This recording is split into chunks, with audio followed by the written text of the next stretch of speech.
নমস্কাৰ জবৰ নতুন ভিডিঅ' এটাত স্বাগতম জনালো।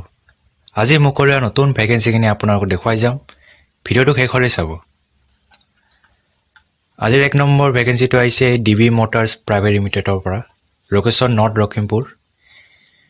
1 নম্বৰ ভ্যাকেন্সি আহিছে ডিলাৰ সেলছ এক্সিকিউটিভ, লোকেশ্যন হ'ব গহপুৰ, চিলাপথাৰ, মাজুলী। এক্সপিৰিয়েন্স 1 ইয়াৰ বিচাৰিছে। অটোমোবাইল সেক্টৰত কোৱালিফিকেশ্যন এইচএছ পাছ কৰা হ'ব লাগে। 2 নম্বৰটো টিম ৰিডৰ কাৰণে আহিছে। লোকেশ্যন হ'ব গহপুৰ বিশ্বনাথ চাৰিআলি। এক্সপিৰিয়েন্স 4 ইয়াৰ্ছ লাগিব। কোৱালিফিকেশ্যন গ্ৰেজুৱেশ্যন কৰা হ'ব লাগে। এপ্লাই কৰিবৰ কাৰণে ইয়াতে ইমেইল দিয়া আছে, এপ্লাই কৰি ল'ব। আৰু ইয়াতে কণ্টেক্ট নম্বৰ দিয়া আছে, যোগাযোগ কৰি ল'ব। ইণ্টাৰভিউটো টাইমটো 10:30 পৰা হ'ব আৰু ইণ্টাৰভিউটো আপোনাৰ হ'ব নৰ্থ লখিমপুৰ। ইয়াতে এড্ৰেছ দিয়া আছে, আপোনালোকে চাই ল'ব। আৰু ডেটটো হ'ব আপোনাৰ 16 জানুৱাৰী। 2 নম্বৰত ভ্যাকেন্সিটো দিছপুৰ এণ্টাৰপ্ৰাইজৰ পৰা মুকলি হৈছে। লোকেশ্যন হ'ব গণেশগুৰি। পোষ্ট আহিছে সেলছ এক্সিকিউটিভ। ইয়াতে কাম কৰাৰ টাইমটো আপোনাৰ 10টাৰ পৰা 7টালৈ দিয়া আছে। এপ্লাই কৰিবৰ কাৰণে ইয়াতে কণ্টেক্ট নম্বৰ দিয়া আছে, যোগাযোগ কৰি ল'ব। লাষ্ট ডেটটো আপোনাৰ 13 আৰু 14 হ'ব।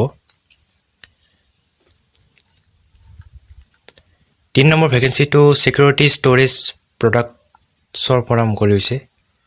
পোষ্ট আহিছে সেলছ এক্সিকিউটিভ। এপ্লাই কৰিবৰ কাৰণে ইয়াতে মেইল আৰু কণ্টেক্ট নম্বৰ দিয়া আছে, এপ্লাই কৰি ল'ব। আৰু ইয়াৰ লাষ্ট ডেট হ'ব 14 জানুৱাৰী। 4 নম্বৰ ভ্যাকেন্সিটো 2 হুইলাৰ ডিলাৰশ্বিপৰ পৰা মুকলি হৈছে। পোষ্ট আহিছে cells executive. Experience 1 to 2 years বিচাৰিছে। ইয়াতে ফ্ৰেছাৰ এপ্লাই কৰিব পাৰে। লোকেশ্যন হ'ব উৰুবাৰী, বৰা চাৰ্ভিচ। ইয়াতে কণ্টেক্ট নম্বৰ দিয়া আছে আৰু ইয়াতে হোৱাটছআপ নম্বৰ দিয়া আছে, যোগাযোগ কৰিব পাৰে। ইয়াতে মেইল দিয়া আছে, এপ্লাই কৰি ল'ব। আৰু লাষ্ট ডেট হ'ব ইয়াৰ 14 জানুৱাৰী। 5 নম্বৰ ভ্যাকেন্সি আহিছে একাউণ্টেণ্টৰ। এক্সপিৰিয়েন্স এক্সেল আৰু টেলি জনা হ'ব লাগে। লোকেশ্যন হ'ব গুৱাহাটী। কণ্টেক্ট নম্বৰ মেইল দিয়া আছে, এপ্লাই কৰি ল'ব। লাষ্ট ডেটটো হ'ব 14 জানুৱাৰী। 6 নম্বৰ ভ্যাকেন্সিটো দ্য ব্লু অৰ্চিড ৰিজৰ্টৰ পৰা মুকলি হৈছে। পোষ্ট আহিছে মাৰ্কেটিং এক্সিকিউটিভ। ইয়াতে কণ্টেক্ট নম্বৰ দিয়া আছে, যোগাযোগ কৰি ল'ব।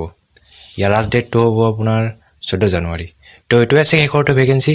লগ পাম নতুন এটা ভিডিঅ'ত। আজিৰ আউট।